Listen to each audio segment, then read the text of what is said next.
Hey guys, let's get more news about Dallas, but before that, don't forget to subscribe and leave your like. Matt Eberflus on focus of 2025 Cowboys defense, we will take the ball away. Get the ball. That's Matt Eberflus simply stated onus for the Dallas Cowboys defense in 2025.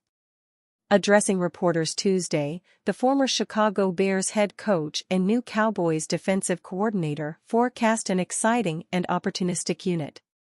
Pretty simple, we will take the ball away, Eberflus said, via the Cowboys website. That's what we will do. We will stop the run, and we want to make exciting plays for our football team. It's an unsurprising answer from Eberflus, who was Dallas linebackers coach from 2011 to 2017 prior to a 4-year stay as the Indianapolis Colts defensive coordinator and the Bears head coach for 2+ seasons. Trademarks of Eberflus defenses have been stopping the run, causing turnovers and bending, but not breaking. Generating turnovers has been his most consistent calling card. From 2018 through last season, Eberflus Colts and Bears squads ranked in the top 10 in takeaways in all but one season, 2022 with Chicago when it was 14th. Last season, the Bears, who finished the campaign sans Eberflus after his firing, were 10th in takeaways, 24 total. They weren't too far ahead of the Cowboys, 12th with 22. After what amounted to a disastrous 4-8 start rife with agonizing losses, chaotic finishes, and unfulfilled potential, Eberflus was let go by the Bears. Landing on his feet with the Cowboys wasn't a major shock considering his past experience with the club. Thus, he returns to a familiar spot in Dallas and a familiar role in being a DC. I was here 7 years before, so I know the Jones family well, Eberflus said. I know the community, I know the fan base, and it's exciting to be back. That's what excites me the most, the fan base, the players that we get to work with, and in working with the Jones family and Brian Schottenheimer. In an interesting dynamic, Eberflus is aiming to bounce back after his first head coaching job went awry while helping Schottenheimer as he prepares for his rookie year as an HC. Eberflus is plenty happy to be back solely helming a defense, though. I've always loved putting the game plans together, working with the players, and calling the game on game day, he said. That's always been something that I've loved to do, going against the great offensive coordinators in this league. That's something that's fun for me and our staff, putting those game plans together. Those plans will revolve in large part around pass rusher Micah Parsons, arguably the most talented player on Dallas roster. As Parsons prepares for his third DC in as many seasons, Eberflus is excited to concoct a defense featuring the 4-time Pro Bowler. Micah is a premier pass rusher, Eberflus said. Dez Bryant takes another shot at Jason Garrett in deleted message. Dez Bryant really does not like Jason Garrett. We've long known that Bryant was not a fan of his former Dallas Cowboys head coach. But he confirmed that even more with some social media activity on Monday. Bryant was sharing some introspective thoughts via his X profile. He expressed that he doesn't wish ill on anyone he knows. With all the trauma I've experienced growing up, it's hard for me to see anybody I know fail. If we are on good terms or bad, regardless of the relationship.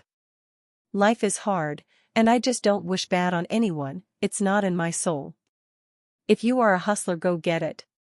Bryant wrote. That is a nice and positive message from Bryant. But it wasn't all kumbaya with him. Bryant wrote a follow-up post indicating that his sentiment that he doesn't want anyone he knows to fail does not apply to Jason Garrett. That post has since been deleted.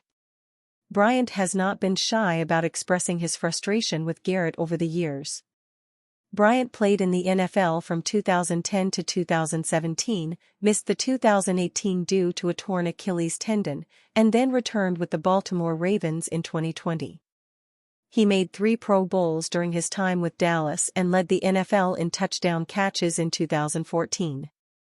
Garrett was the Cowboys' offensive coordinator during Bryant's rookie season in 2010 and then took over as the team's interim head coach after Wade Phillips was fired. Garrett held on to the head coach role for the rest of Bryant's career with the team until being fired after the 2019 season. Bryant seems to feel that Garrett both held him back and was responsible for the Cowboys parting ways with him. Bryant blasted Garrett after the coach was finally fired by Dallas. Then when Garrett was fired after one season with the New York Giants, Bryant again celebrated. It's not too surprising that Bryant again took a shot at Garrett on Monday. At least Dez seems to be showing some growth by deleting the post. Cowboys predicted to land 6'5" 23 TD quarterback. The Dallas Cowboys have their quarterback of the future in Dak Prescott. Yet, the Cowboys face serious questions at the position heading into 2025. Both Trey Lance and Cooper Rush are set to hit NFL free agency in the coming weeks. This leaves Dallas without a quarterback on the roster behind Prescott. It is a less than ideal situation given Prescott is coming off a season-ending surgery. The Cowboys would be wise to find some insurance behind Prescott just in case the star sustains a setback. In addition to potentially re-signing Lance or Rush, Dallas could turn to the 2025 NFL Draft for potential solutions at the position. USA Today's KD Drummond's latest mock draft has the Cowboys taking a flyer on a signal caller on day 3. The mock projects Dallas will select Louisville Cardinals quarterback Tyler Shough in the 6th round with the number 211 overall selection. Here's what you need to know about Shough as a possible fit for the Cowboys. Shough is far from a sure thing and would be fighting for a roster spot as the 6th round pick status indicates. Yet, there is some upside with the Louisville signal caller, including having ideal size at 6'5" and 225 pounds.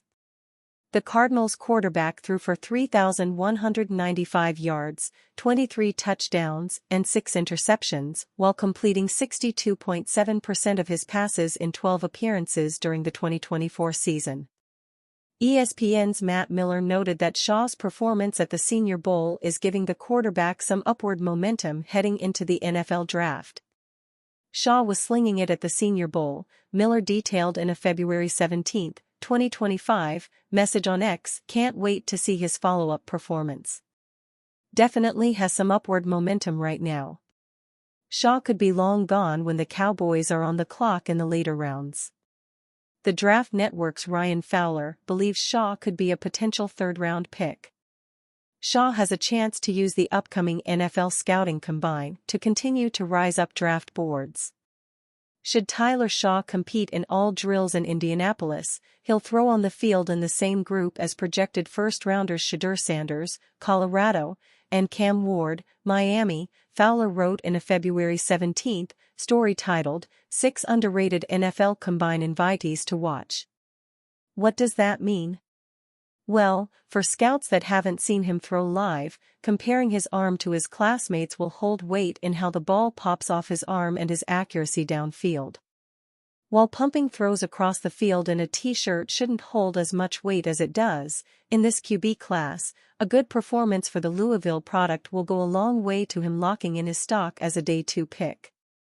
Even if the Cowboys re-sign Rush or Lance, it could still be wise for Dallas to draft a developmental quarterback, especially given Prescott's recent injury history. We will see how much competition the Cowboys have in their efforts to re-sign either quarterback. New head coach Brian Schottenheimer's evaluation of both quarterbacks will likely play a key factor in how aggressive Dallas is in trying to bring back Rush or Lance. And you fan? What do you think of Tyler Shaugh's situation? Leave your opinion in the comments.